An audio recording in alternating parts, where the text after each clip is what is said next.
Greetings, adventurers, and welcome to the Guild, where we help you be your best nerdy self. Now, for an adventurer, the shoulders are some of the most important muscles of the body. You're going to be swinging weapons, carrying loot. You might even have to drag the cold, lifeless body of your party member out of the dungeon. I know I did. Or maybe you just have to hoist a bunch of stuff overhead to the waiting hands of your party members. Either way, your shoulders are just as important as your core. And because your shoulders are so important, I decided that I was going to go over the 5 exercises I use to help build size, strength, and endurance in my shoulders.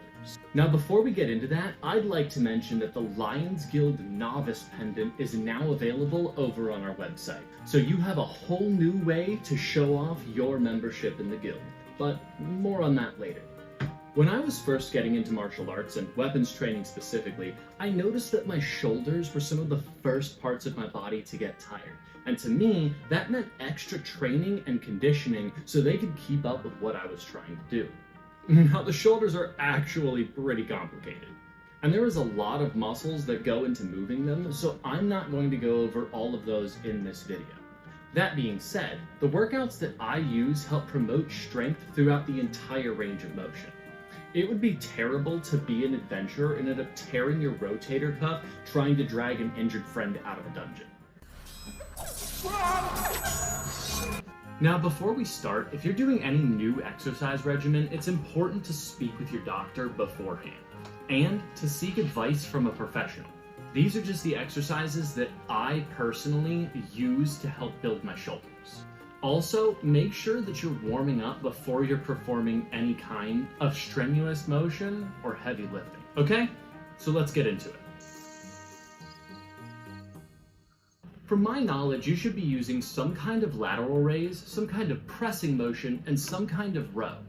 Now, you don't have to do all 5 exercises that I've laid out in this video all at once, but it's good to add at least those 3 motions into your weekly training program. Also, make sure you're resting in between exercises and in between sets. The first workout that I'm going to be talking about is your pressing motion. Since I just made a video about the Mike Tyson push-up not that long ago, I'm not going to add it in this video. However, the Mike Tyson push-up would be a great option, but instead, I'm going with the pike push-up because it isolates the delts and the traps a little bit more.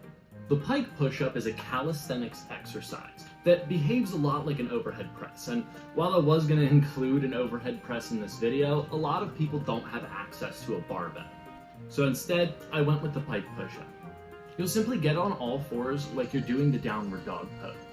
Then you're going to bend at the elbows and bring your head toward the ground. Now, you should think of this like your hands are a tripod and your head is the 3rd leg of that tripod. So you don't want to be too close to your hands, but you also don't want to be too far away. Your head should come as close to the ground as you can, but don't worry if you can't get it down there all the way.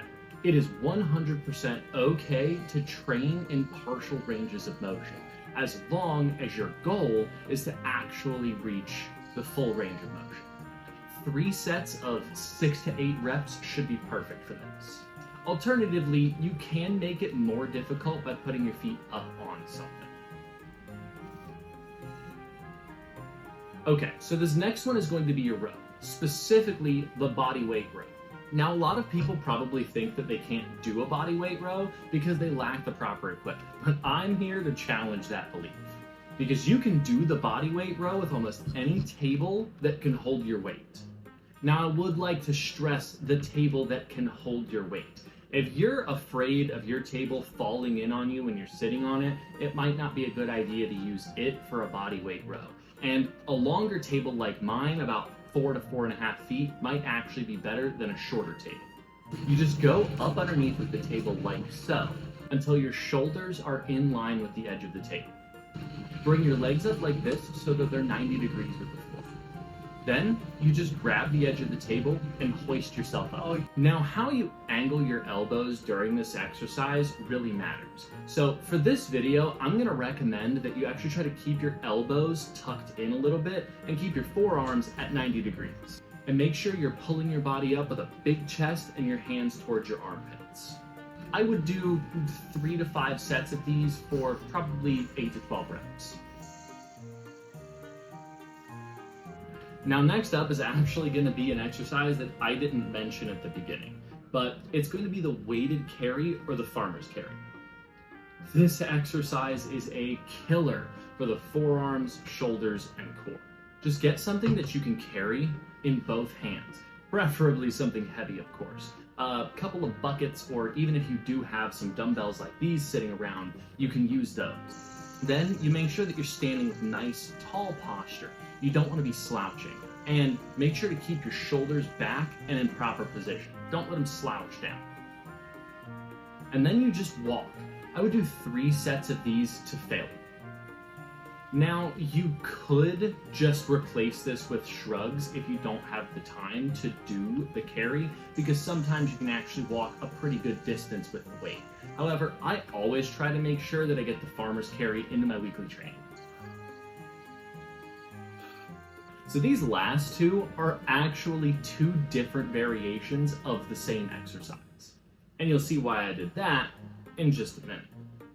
The first one is a lateral raise variation that Henry Cavill used in his role as the Witcher to help him on set when he was doing a lot of sword choreography. So what you're going to do is get a low weight, probably 5 to 10 pounds, though you can go a little bit heavier depending on your ability. Then you simply do a normal lateral raise with your arms out to your sides. Then you do another one at 45 degrees, and then another one directly out in front of you. And then you're just going to play that backwards. You'll start with the one in front of you, then you'll do the one at 45, and then you'll come back to a normal lateral raise. That is 1 rep. Do this for 6 to 8 reps for 3 to 5 sets if you can. Now last on the list is going to be what I like to call the circle raise. Its original name is lost on me during the filming of this video, as well as the name of its creator. I do know that he was a power lifter, and he created this to help promote strength and stability through your entire range of motion. Now we're also going to start this one with a low weight, probably about 5 to 15 pounds, again depending on your ability. Standing with our feet not quite together, maybe about shoulder width apart, with the weights sitting out in front of us like so. Then in one smooth motion, we bring the weights out to our sides and then up over our head.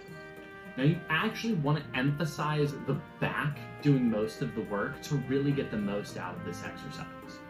Try to keep the weights in line with your shoulders and start with this ever so slightly forward tilt to the body. Every time you come up with the weights, stand straight. Every time you come back down, give that little forward again.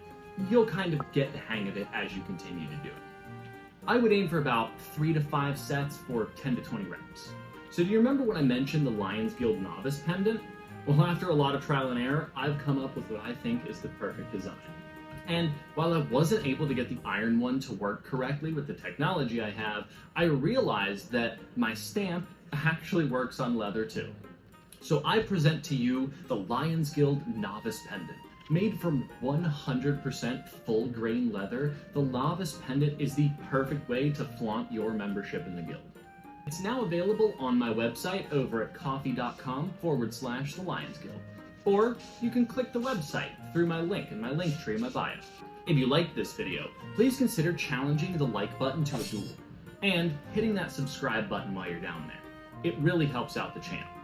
If you'd like to support the channel and get your name in the end credits of these videos, please consider becoming a monthly member over on my Ko-fi. But that's all I have for now. Stay safe out there, and I'll see you around the guild.